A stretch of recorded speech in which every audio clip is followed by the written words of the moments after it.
Olá, a galera que me acompanha. Vamos lá a mais uma aula de língua portuguesa. Na aula de hoje, nós trabalharemos a respeito das variedades linguísticas, tá certo? Então, a primeira variedade na qual nós iremos trabalhar é a variedade regional.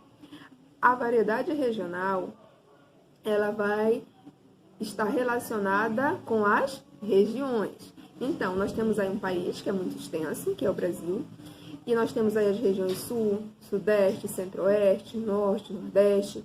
Em cada uma dessas regiões nós vamos encontrar falares diferentes, tá bom? Isso não significa dizer que uma região fala melhor ou mais correto que a outra. São apenas falares diferentes. Às vezes tem-se a ideia de que a língua utilizada, né, a linguagem utilizada no estado do Rio, no estado de São Paulo, são linguagens melhor, mais correta. Isso não é verdade. Talvez se tenha essa impressão porque é a linguagem mais utilizada, é a linguagem da mídia, tá bom? Onde você vê uma telenovela, você ouve uma música e você vê marca desses falarem desses estados, tá bom? Mas isso não significa que elas sejam melhores ou mais corretas. São apenas falares diferentes com o mesmo grau de importância, tá bom?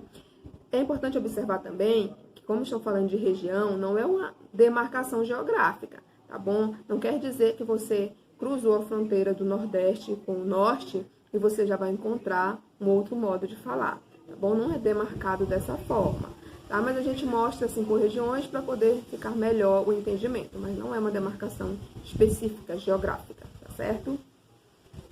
Qual é a outra variedade utilizada? São as variedades sociais. Essas variedades vão estar relacionadas com o que aí?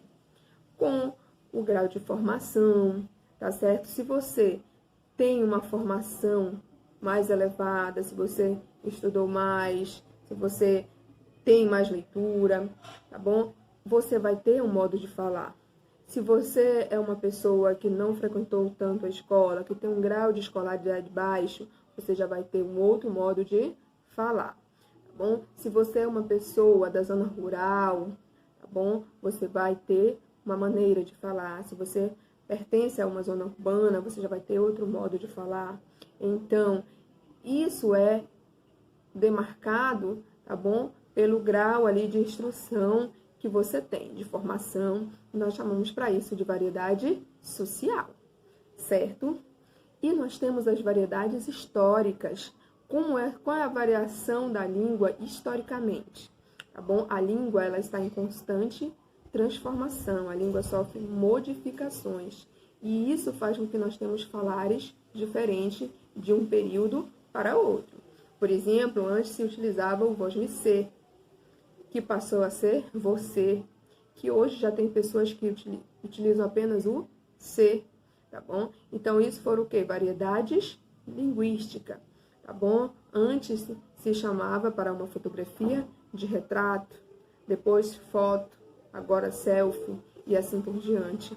Isso são processos de modificação da língua historicamente. Isso é variedade histórica. Então, se você tem convivência com uma pessoa mais idosa, provavelmente você vai adquirir alguns falares mais antigos, tá bom?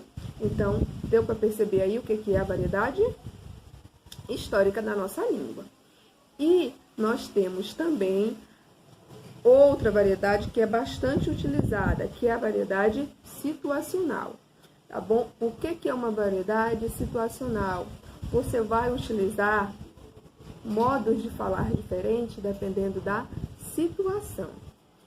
Como isso funciona, professora? Eu costumo falar para meus alunos que é comparado ao nosso modo de vestir.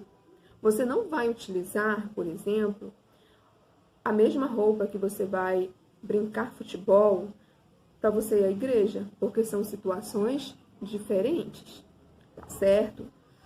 Da mesma forma é a língua. Você não vai utilizar a mesma linguagem que você utiliza para apresentar um trabalho na universidade ou na escola, um seminário, por exemplo, com a mesma linguagem que você vai utilizar com os seus colegas conversando no bate-papo ali na praça, tá bom? Então, por quê? Porque são situações diferentes, tá bom? Então, nós empregamos aí falares diferentes dependendo da situação em que nós estamos vivendo.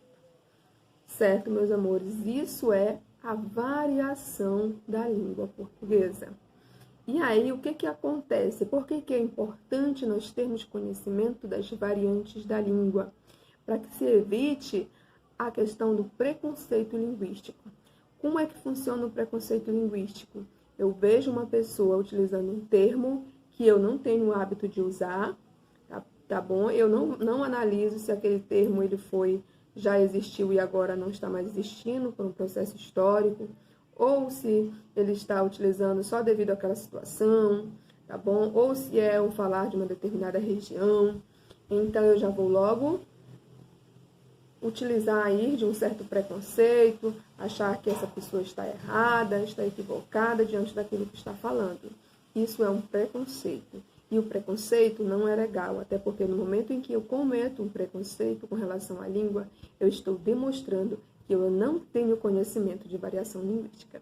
Então, quanto mais nós temos conhecimento das variedades da nossa língua, nós temos aí maturidade para que não venhamos a cometer preconceitos linguísticos. Tá certo, meus amores? Espero ter contribuído um pouco para o entendimento das variedades da língua portuguesa. Bons estudos!